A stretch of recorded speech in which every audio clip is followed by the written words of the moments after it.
Welcome to Court Content Today for April 7th, 2023. This is the show where I break down some of the biggest stories happening in the world of court content right now, like DirecTV announcing a new streaming player, but there's a hidden fee with it. Roku and Disney Plus finally making up and bringing the ad-supported play into Roku's, and a whole lot more in this video. We're going to be breaking that down and more. If you want to learn more about them and everything I talk about here, check out the show notes down below and in the first pinned comment. Pull a link to each story there so you can read about them for yourself and come up with your own opinions. I'd love to hear from you. And if you're new here, could you help me grow? Could you help me support my family? Just hit that subscribe button, hit that thumbs up. Let YouTube know you enjoy what we do here so YouTube recommends our videos to more people, helping us grow, helping us support our families. So with that said, let's dive into the news, break down everything happening in court content right now. Starting off with Major League Baseball had it with Bally Sports. They filed an emergency appeal to the court to force Bally Sports to either pay up to the Minnesota Twins and to the Guardians, or terminate the contracts and allow them to take their rights and air the broadcast somewhere else. So what's happening here is Bally Sports recently skipped payments to the Guardians and Twins. There's a lot of reasons behind that. Some of it has speculation been that these teams' contracts are coming up soon and they don't intend to renew with Bally Sports, so Bally Sports would almost rather just be done with them right now and cut the costs of having to air the games this year. The other thing is that they're negotiating for better deals, negotiating for better rights to stream and market games and more with that. But then Major League Baseball's asked the judge to set a deadline of April 13th of this month to say, hey, they either have to pay us or they have to terminate our contract with that. And that could be the point where we finally get into this world of, hey, Bally Sports loses the rights, Major League Baseball takes it back, starts streaming in market, and all these reported contingency plans. Maybe there's other TV partners. There's been talks that Major League Baseball has had good meetings with YouTube, not YouTube TV, but YouTube, to stream the games in market on YouTube. There's a lot happening here. We're going to have to keep a close eye on. The easiest way very well could be just putting the games on major MLB.TV for in-market free streaming until they find a new permanent partner. We'll see what happens here. But Bally Sports, their bankruptcy is heating up a little faster than I think a lot of people thought. It'll be interesting to see if they lose these two here. Is this going to be a snowball? Is NBA and NHL going to start pushing them if they're late on payments to take back their rights? We'll see what happens. All right, let's keep moving along. DirecTV has announced a new streaming player. This new streaming player is very much like their old streaming player. It's an Android TV-based streaming player. Basically replicates the cable box experience from DirecTV's satellite service, puts it on streaming. This is part of the rebrand and the merger of the two services we've talked about in the past. Now, DirecTV Stream's not going away. We'll talk about that in a minute. But if you stream through one of their streaming players, starting today, you'll have to pay a $15 a month fee, and you can get one of these new updated Gemini streaming players, either the dongle or the box over there, where you can stream it and be able to watch your content through that. Now, if you don't want to use their device and you don't want to pay them $15 a month, you can still use your own Roku, Fire TV, Apple TV, and not pay these fees. Now, if you use the streaming player, it's the same price as satellite. It comes with a 2-year price lock guarantee, which is something the DirecTV Stream doesn't. There is now, though, they added a regional sports fee and a $15 a month device fee. You can no longer buy the DirecTV boxes up front. You have to lease it to them. And when you're done, you're supposed to return the box to them, too.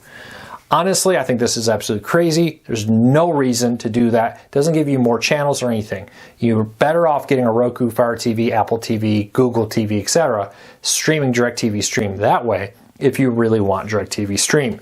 I think this is confusing. I think this is going to hurt them. I don't really like what they're doing here. Of course, that's just my personal opinion. But for me, this whole DirecTV over satellite and DirecTV over internet is a little confusing. And then they have another package out there that's DirecTV Stream if you happen to want to use your own device rather than one of their devices. Now, if you're already a DirecTV Stream customer and you have a box that you purchased, you are grandfathered in, from my understanding, what I've been told, you will not have to pay this new $15 a month fee. I'm trying to track down if you have to pay the sports artisan fee. I haven't heard that yet. If I learn more, I'll let you know. But in short, DirecTV, if you want to get their own streaming player and have that cable-like experience where you can enter the channel numbers and jump by channel that way through the remote, you're going to now have to pay a regional sports fee and have to pay a $15 a month device fee for that. Let me know. What do you think of that? Do you think that's crazy? Do you like the idea? Do you understand what they're doing? Am I missing something here? Leave me a comment. Let me know. All right, Roku is finally has support for Disney Plus Basic with ads. Now, Disney Plus Basic with ads a few months ago launched. It's a cheaper package. I think it's $7.99 a month. You get Disney Plus content, but with ads. Roku was not available. A lot of speculation. It was fights over ad split rights. Roku, of course, wanted them to use Roku ads, probably in there, for example. But whatever the issue was, it's been resolved. And as of yesterday, we broke the news over at CoreCarsNews.com that Disney Plus was now, with ads, is now available on Roku. It's really not a whole lot. Nothing changes. If you pay for one of the premium tiers that are ad-free, you've already been using it on the Roku for some time. No change there. The big news here is ads are now available with Disney Plus on Roku for a cheap price.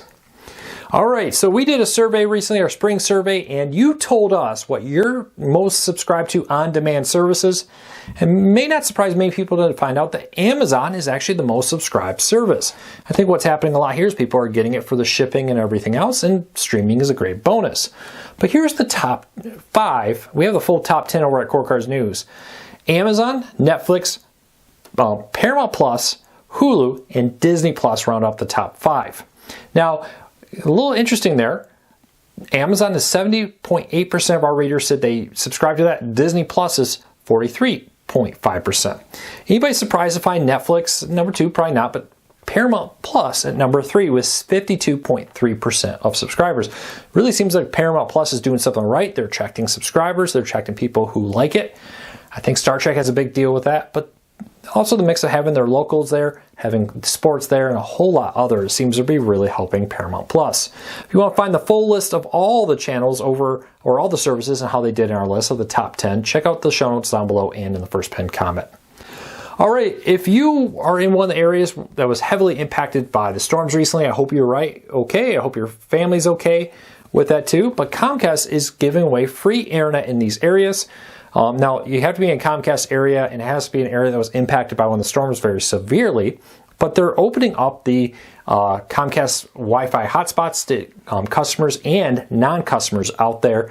Plus, they're even bringing some trucks into very heavily hit areas to broadcast Wi-Fi, so you can go make insurance claims, check in with family, do all kinds of stuff through the internet through Comcast. Now, this is only for a couple weeks. It's only for people who are impacted in very heavily hit areas with the recent storms. If you want to learn more, check out the show notes down below and in the first pinned comment. All right, T-Mobile has a new majority owner.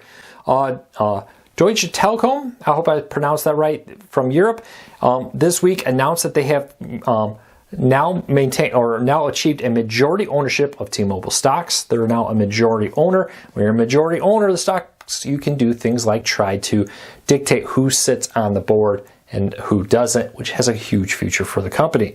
Now, for the short term, I would not expect any changes here, but T-Mobile has a new majority owner over there. Be interested to see how this plays out. Are you a T-Mobile customer? They've been doing a lot of interesting things. T-Mobile Home Internet, both wireless and a new fiber option they're starting to roll out in 3 markets with more to come. They've been very aggressive in other areas, even if their TV service didn't pan out. We'll have to keep a very close eye on this, but I'm very interested to see what T-Mobile does now that it got new owners on the way. All right, last story up of the day. YouTube TV has announced 2 new add-ons and more on the way. These 2 add-ons are Quello Concerts and Haya. Quello Concerts for, I'm going to get it right, $7.99, which is a discount from the typical $11.99. Gives you access to a ton of on-demand concerts from all over the world. Great way if you're a music fan, you love concerts, you want to watch a bunch, this is the service for you. Haya is a comedy service. It's $3.99 a month. Tons of content on there with it for comedy. But what we've learned is that YouTube TV will be adding even more add-ons in the weeks and months to come. We'll be keeping a close eye on this. If you spot any new add-ons, leave us a comment. Go over to CoreCarsNews.com, click on that Contact Us, send us an email. That's the best way to do it. A lot of these stories come from readers like you sending us tips. We would really appreciate the support. So until then, I hope you all have a fantastic weekend. It's really good to finally say it's Friday. I hope you all have a fantastic one. And if you celebrate Easter, I hope you enjoy it. Passover, Ramadan, whatever it is you're celebrating this time of year. I hope you're all having a fantastic time. Take care. Be safe. I'll be back again here this weekend with a special and next week with more Cord Cutting Today. Until then, take care. Be safe. I'll be back again real soon.